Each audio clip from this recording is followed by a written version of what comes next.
Ay, nakakatakot. Akala ko talaga nun ang mga ganitong pagdukot ay nangyayari lang sa mga mayayaman. Ngayon, alam mo nang hindi.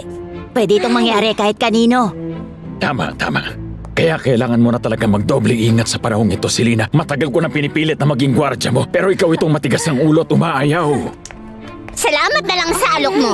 Sige, wag ka mag-alala. Hindi naman namin kakalimutan ang alok mong yan. Pero sa ngayon, hindi naman namin kailangan ng gwardyang matanda. Napakapangit at sobrang laki ng tiyan na tulad mo.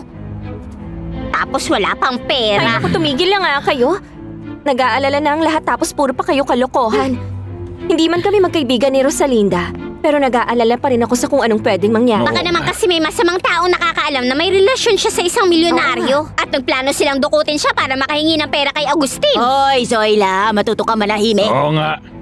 Mas lalo mo lang kaming pinapakaba dahil sa mga sinasabi mo dyan. Ay, kawawang Rosalinda. Katatapos lang nung isa, may bagong dumating na naman. Parati na lang talagang may nangyayaring hindi maganda sa buhay niya. Sandali. Sina Beto at Fedra, wala pa ring balita sa kanila, no? Si Beto? Bakit hindi mo sinamahan si Abril para makita mo ang kanyang pagbabago? May mga kinailangan kasi akong asikasuhin. Ibang usapan sa paghatid ko sa kanya kay Mike Salas. At iba rin naman yung kailangan ko manatili para sayangin ang oras ko. Pero wala namang problema ron. Dahil ikaw ang mama niya. Ay, dyan ako hindi sinuwerte. Napansin mo bang walang balita kay Berta? Sinabi ko na sa iyong profesional ang kaibigan ko.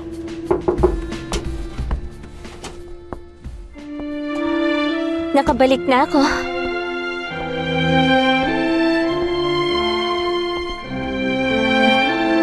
Ang ganda mo, aking Reyna. Ang laki ng pinagbago mo. Nagawa talaga nilang palabasin ang tinatago mong ganda. Ikaw, Mama, nagustuhan mo ba? Hindi na rin masama. Kailangan natin magdiwang dahil dumating na sa bahay ang bagong Abril. Kakaiba to. Sobrang ganda mo. Saan mo gustong kumain? Hindi ako sasama sa inyo. Kayong dalawa na lang ang kumain.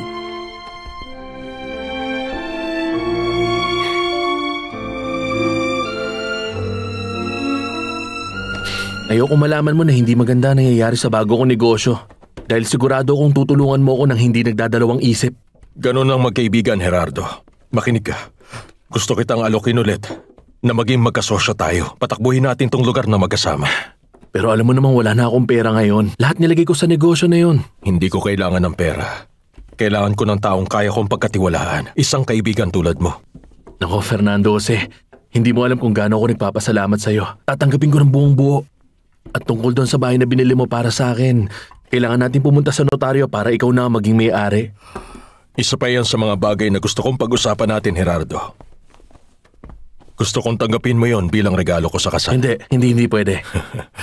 Nasabi ni Natalia na naiisip mo nang magpakasal. Oo, pero hindi pa naman agad. Wala nang maraming salita. Simulan mo nang ayusin ang bahay niyo. Tanggapin mo na dahil kung hindi na talaga kita kakausapin. Salamat. Napakabuti mong kaibigan. Sige na, Mama. Sumama ka na sa aming lumabas.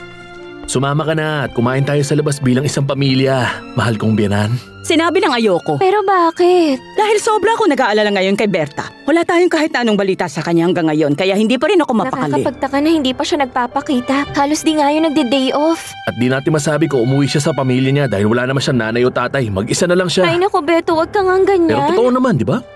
Kaya nga hindi na ako sasamang umalis. Baka sakaling may dumating na balita tungkol sa kanya. At ayos lang na iiwan ka naming mag-isa? Kanina ko ba sinabi yun? Magpakasaya kayo at ayos lang sa akin. Yun ang gagawin namin ngayon.